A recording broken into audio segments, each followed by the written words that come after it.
specialize in music most people hate. Thanks for tuning in. Make sure you check out our Facebook page, Instagram, and our website. Let us share the noise with you. Yo, this is John from Noise Dosage Media, and this episode is brought to you by Begrudgingly Benny. Interested in putting something horrific and grotesque on your next piece of merch? Benny is tucked away in the fiery depths of COVID quarantine, blasting the filthiest of old school death metal and drawing hideous creatures that he is waiting for you to adopt. Go over to Instagram and follow at BegrudginglyBenny and contact him if you would like some really weird original art for your band or label. Super professional, highly recommended. All right, David, so I got some questions for you. Hopefully I'm ready. Oh, you're ready, man. You got this. So, the Riffs or Die podcast, was this like an easy transition? You know, you being a frontman in Havok versus, you know, basically a radio show, you know? Easy transition? Not really. I mean, it was a lot of work to get it off of the ground, and then even still, it's definitely a lot of work. Coming up with topics to talk about or contacting other people to be guests. And it's work, but it's fun work. I really enjoy doing it. And I guess the only way that it's similar to being a frontman of a band on stage is like in between songs every once in a while I've got a moment to just banter and shoot from the hip, and every once in a while I say something funny on stage, and it's totally spontaneous and not planned, and in that regard the podcast is a lot like that. Yeah, I mean, for me, I was very antisocial before this, and now I'm like the opposite. And I feel like being a musician myself, I see like the similarities, but at the same time, it's totally different. So I wanted to see how getting into it was for you, because for me, it was like really tough, you know? Yeah, starting the podcast was definitely, I'm still learning how to do it better. And in the first couple episodes, especially the first episode, I noticed by the end of it, I was like out of breath because I wasn't like relaxed and just talking into the microphone. I was like vocalizing very loud and running out of breath and putting like way too much air behind my words. And that's something I don't have a problem with anymore, luckily. But like I said, I'm getting better, but I'm still learning and trying to continue to get better at it. Yeah, and I've been tempted to do like a podcast like you, like some episodes where it's just me talking, but I don't know, like a script versus not a script, if it'd be a pain in the ass, you know what I mean? Like, I don't know if I could just shoot from the hip for a half an hour about a topic. Yeah, it's tricky. It's a lot harder than it seems. When it's just an idea and it's not being put into practice, it seems like a very simple, easy thing to do. But once you start talking to yourself for a while, you realize, oh shit, this is a little harder than other people make it look. And then, I did like an intro. It was like a minute and a half of me talking. I was editing to hell. I'm like, oh, I could just imagine doing a full episode. But, all right. So, you know, here's the next one. You know, if you were chosen to be the next world leader, what would you try to change within the first week? A couple of things that come to mind immediately. I would make open alcohol containers in public legal, because if you're walking down the sidewalk and you're not bothering anybody but you're drinking a beer, you're really not harming anyone. That should not be illegal. I would legalize all drugs. I would legalize prostitution. I would make war by executive order impossible. Yep.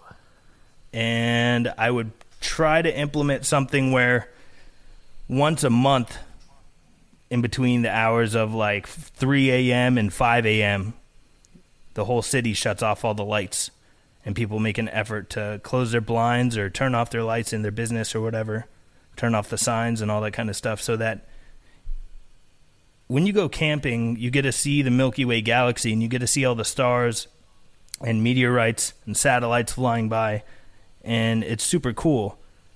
When we're in the city, we have all this light pollution, and we tend to forget where we live. So once a month, if I was if I had any political clout, I would try to make it so once a month the cities make an effort to shut off all the lights, and for people that want to enjoy the night sky unmolested by light pollution, they can do that. Oh, and it would that makes would sense. save some money too. Exactly. I mean, I've always lived in like a country area, so I've never had to deal with that. But like, I just went to New York City for the first time, like a month ago. Yeah. And I was just blown away on how many freaking lights, just the people. Like, it was just, for me, it was crazy. Yeah, and you can't see any I stars couldn't out even there too. Picture it, but yeah, I don't know if I've always said I want to move out of the country towns, but shit. It has its perks. Yeah, exactly. All right, so here's a good one. So the first time I saw you guys was with Megadeth, right? Mm-hmm. Kick-ass show. Holy shit, man. Like, I've never been blown away with a band so much where I was like, dude, I don't know who this was, but the headliner, I ain't even worried about him, you know?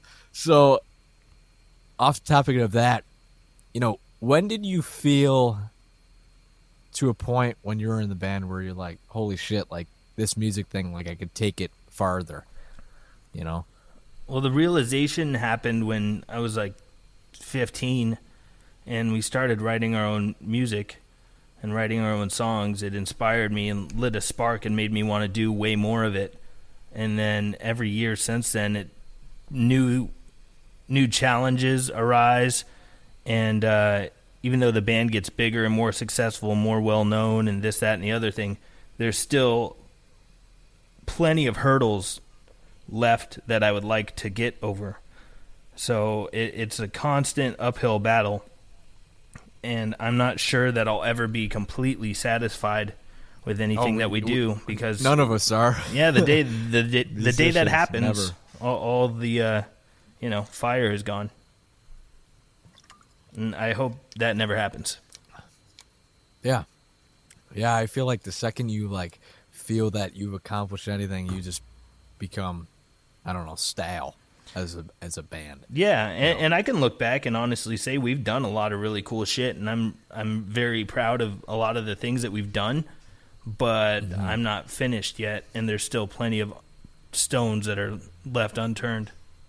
Right. Dude, Pete, he's freaking wild on Twitch, man. He's so good. Like, and he's always on there, dude. That's the one thing I feel like your band really does is like you have a podcast and he has, Twitch. You're always like active on social media, Yeah, trying to put out some content for people to enjoy while this pandemic thing is still happening. Excuse me. We were supposed to be on the road all last year. We were supposed to hit the road May 1st, the day that our last record, V, came out. And everything hit the fan in March, and then all tours got canceled. We were set up to have a very extensive touring year and to play all over the planet and probably make the best money we've ever made playing music, and just everything evaporated instantly. And it's not just us, it's the entire industry, the whole music industry. I also work at venues and I do audio. And so I really feel for the people that, manage the venues, the bartenders, the security people, the audio people, lighting people, the promoters, the bookers. Like, there is the bus drivers, catering people. All of those industries are devastated right now. I think the one thing that pisses me off about the whole thing is, like, NFL's happening right now. You know what I mean? Like, I don't understand that, though. Yeah, you can have a Super Bowl with 20,000 people, but you can't have a rock show with 500. Yeah, we can't. We have a local venue an hour away, and they've been struggling. They've had like a Patreon and stuff. They raised like $15,000, but they're a really small business. And I'm like, you're telling me we can have the Super Bowl and have all this entertainment in the sports industry, but not music? Right. Like, first it's one thing of those things. It's one of those things. Like, yeah, live entertainment in that form, live art, whether that be concerts or plays or musicals or whatever, that kind of stuff is the first thing to disappear, and it's going to be the last thing to come back, unfortunately. Right. And the live streams, I mean, I've been seeing bands do live streams and stuff, and they're good. They're definitely kick ass, but they're not the same, man. No, not even close. Not even the same. Yeah, the number one reason people will never stop wanting to go to live concerts is because when you go into a music venue that has a big PA system, it shakes your entire skeleton. It's making your whole body vibrate in a special way that you can't replicate at home. Exactly. Yeah. Yeah. You can't replicate that at all. But so I've been shooting this one off, and I saw on your Instagram that you post a lot of quotes and stuff. And I was like, I gotta ask this guy this fucking question. All right. And so, is there a specific motto or quote that matches your personality? What would it be?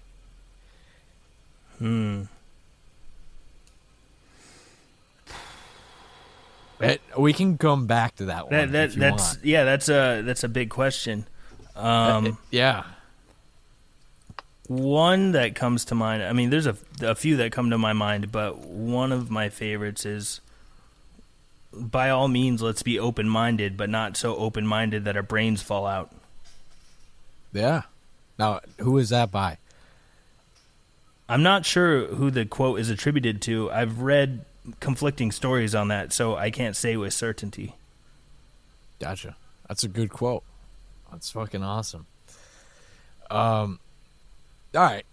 So you were talking on your podcast about, well, I don't know if this was you actually, but with all these social media outlets, do you think like in the modern age that these bands have a easier way or a harder way to get their name out there? Well, the market is way more saturated than it was back in, the heyday of record sales and stuff. So in one regard, yes, it's harder to get your name out there and, be noticed by people because there's just way more content. And on the flip side of that, with the internet and because bands can be very accessible to people, the other side of the coin is that you arguably can be way more successful nowadays than you could have been 30 years ago. So it really... Yeah, the internet and social media and how widespread it is definitely like a double-edged sword. There are huge pros and huge cons to it. Exactly. Yeah, it's definitely, I don't know. I was talking to Jeff Becerra, Possessed, about that, and he's like, he couldn't pick, because that's a really tough thing to decide now. The accessibility, for one thing, is I don't know, helpful, but at the same time, it'll fuck you up. Yeah, so I think there's such a thing as being too accessible. Because if you let it, social media could become a thing that you're on all day, every day, and it becomes the reason you wake up in the morning.